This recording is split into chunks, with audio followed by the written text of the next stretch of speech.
wabarakatuh. Pada pertemuan 9 ini kita akan mendiskusikan tentang pengolahan data hasil tes. Pokok submateri pada perkuliahan evaluasi proses dan pembelajaran matematika ini ada 3. Jadi kita flashback sedikit. Jadi ada pun langkah-langkah yang telah ditempuh dan perlu ditempuh dalam mengembangkan tes hasil belajar. Yang pertama adalah membuat tabel spesifikasi produk atau spesifikasi tes. Kemudian merumuskan indikator. Yang ketiga adalah merumuskan soal. Yang keempat adalah melakukan uji coba soal. Dan yang kelima adalah melakukan analisis butir soal. Jadi 1-4 atau A sampai D ini sudah dilakukan oleh mahasiswa dan selanjutnya tinggal melakukan analisis butir soal. Mana soal-soal yang baik itu yang digunakan, yang kurang baik mungkin direvisi, kemudian diperbaiki dan dicobakan lagi gitu sampai sudah baik baru bisa digunakan. Ada 4 cara melakukan penilaian terhadap tes yang kita buat sendiri, yaitu dengan mengajukan beberapa pertanyaan, diantaranya apakah banyaknya soal untuk setiap pokok bahasan atau tema sudah seimbang atau belum. Pertanyaan ini penting karena berkaitan dengan keterwakilan materi yang dipelajari. Kemudian yang kedua, apakah soal yang diberikan sudah sesuai belum dengan materi yang sudah disampaikan di kelas. Jadi pertanyaan ini juga penting karena berkaitan dengan validitas konten. Artinya jangan sampai materi yang disampaikan di kelas tidak sesuai dengan soal yang diberikan. 3. Apakah soal yang kita susun dapat menimbulkan kebingungan atau salah tafsir bagi siswa?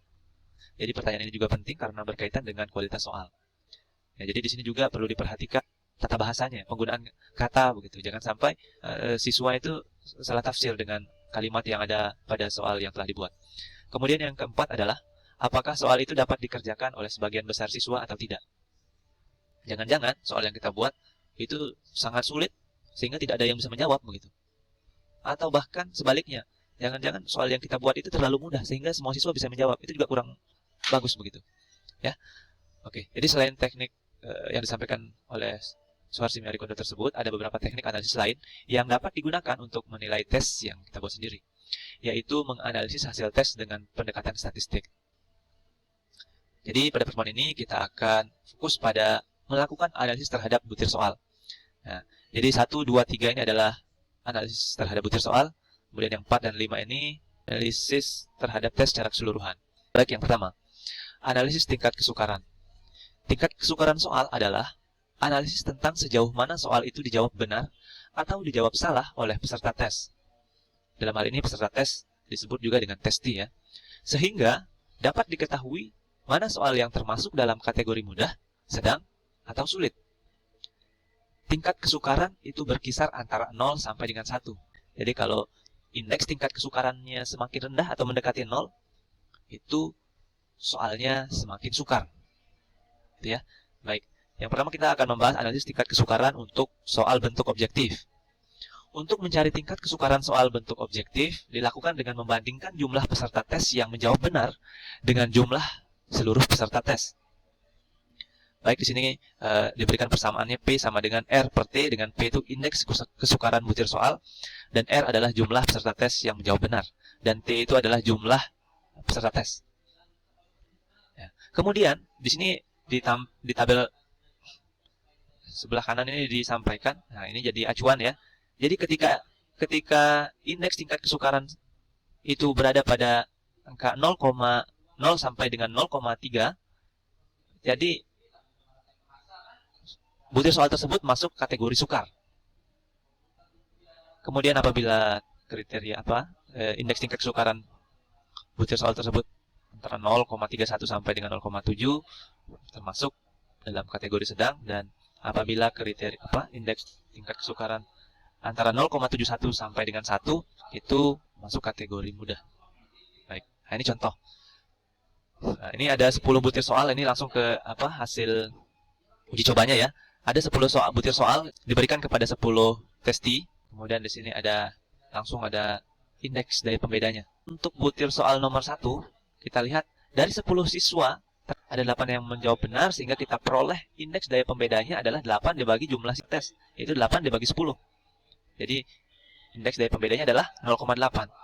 Nah, seperti yang sudah kita pelajari tadi, 0,8 ini masuk kategori mudah. Butir soal nomor 1 masuk kategori mudah. Yang selanjutnya adalah untuk soal bentuk esai atau uraian.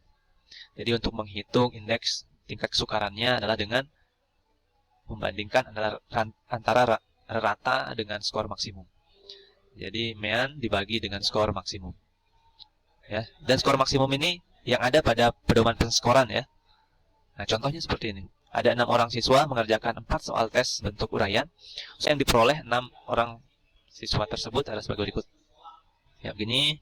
Kemudian ya langsung ada skor maksimumnya. Butir soal nomor 1 itu 10, nomor 2 15, nomor 3 20, nomor 4 25. Kita perhatikan butir soal nomor 1 sekarang.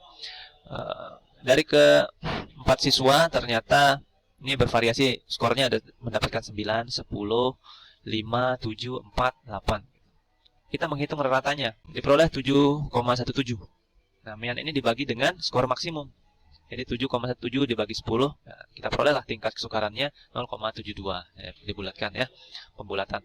Sehingga soal atau butir soal nomor 1 ini masuk kategori mudah karena indeks tingkat kesukaran 0,71. Tingkat kesukaran soal untuk IC hanya dapat digunakan untuk soal IC yang jawabannya bisa diprediksi, yaitu bentuk IC terstruktur dan IC terbatas. Sedangkan untuk IC bebas tidak dapat digunakan karena besar kecilnya nilai siswa bukan didasarkan pada tinggi rendahnya kemampuan hasil belajar siswa, tetapi juga dipengaruhi oleh faktor guru sebagai penilainya. Analisis daya pembeda soal.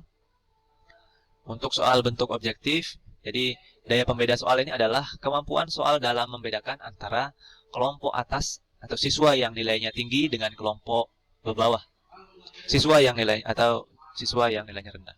Artinya, sebuah soal dikatakan baik apabila soal tersebut dijawab benar oleh siswa yang nilainya tinggi dan dijawab salah oleh siswa yang nilainya rendah.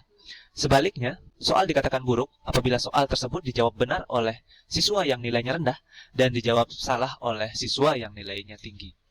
Angka yang menunjukkan daya pembeda soal disebut dengan indeks diskriminasi. Diberi simbol dengan huruf D dan angkanya berkisar antara negatif 1 sampai dengan positif 1. Jika indeks diskriminasi menunjukkan angka negatif 1, maka ini berarti soal pada tes tersebut dijawab benar oleh semua peserta tes pada kelompok bawah, dan sebaliknya dijawab salah oleh semua peserta tes pada kelompok atas. Begitupun sebaliknya, jika indeks diskriminasi menunjukkan angka positif 1, maka ini berarti soal pada tes tersebut dijawab benar oleh semua peserta tes pada kelompok atas, dan sebaliknya dijawab salah oleh semua peserta tes pada kelompok bawah. Kemudian jika indeks diskriminasi menunjukkan angka 0, maka ini berarti soal pada tes tersebut tidak memiliki daya pembeda, karena jumlah peserta tes yang menjawab benar pada kelompok atas sama dengan jumlah peserta tes yang menjawab benar pada kelompok bawah. Ini adalah persamaan untuk mencari indeks diskriminasi. D sama dengan, indeks diskriminasi sama dengan jumlah peserta tes kelompok atas yang menjawab benar dibagi jumlah seluruh peserta tes kelompok atas dikurangi jumlah peserta tes kelompok bawah yang menjawab benar dibagi dengan jumlah seluruh peserta tes kelompok bawah. Nah, di sini ada kriteria untuk indeks diskriminasi.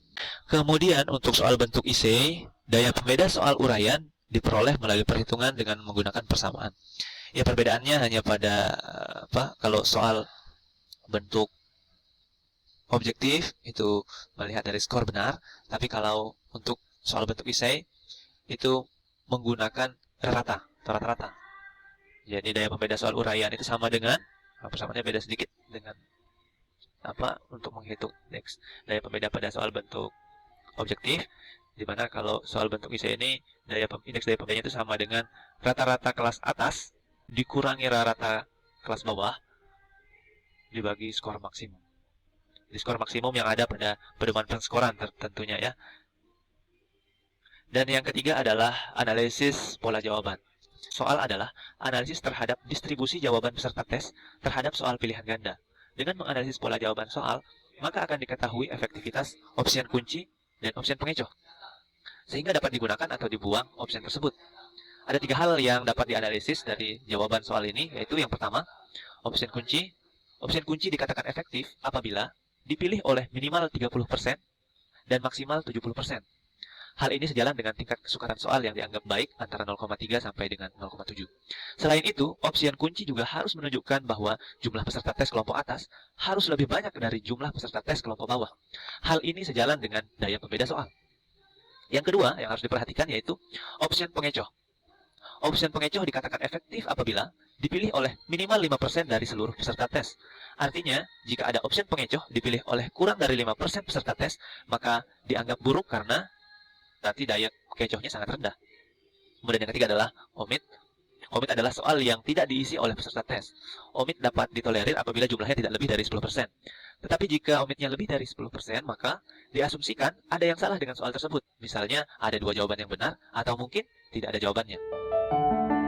Baik, mungkin itu saja materi pertemuan kita pada hari ini. Terima kasih. Assalamualaikum warahmatullahi wabarakatuh.